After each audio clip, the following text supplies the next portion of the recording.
Just when we thought consumer confidence couldn't get worse, it gets worse. It is Friday, May the 16th, and this is Markets with Megan. If you like this podcast, please subscribe, hit that alarm bell, share with friends, family, or colleagues.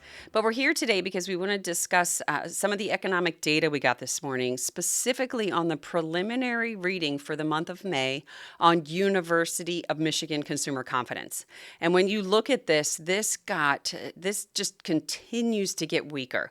On the headline, it came in weaker than expected, but let's break down the different components of it. The expectations component. So this is what those consumers believe for the expectations of the economy.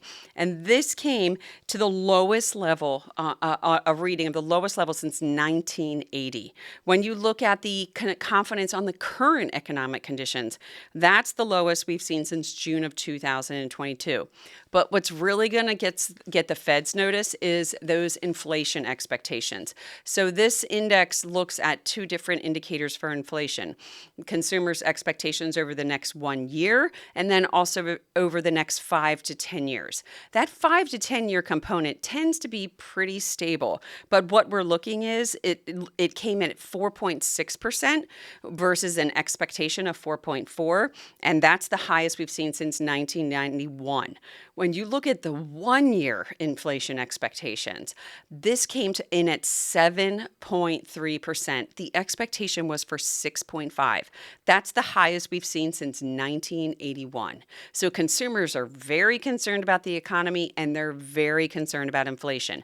When you have consumers concerned about inflation, this becomes a problem, because if they spend more money now and the anticipation prices will be higher in the future, then you start to see this vicious cycle of inflation.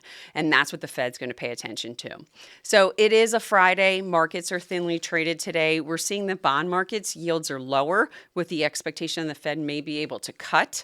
But I think this report gives the Fed a very difficult position. The consumers are very concerned about the economy, but they're also concerned about inflation.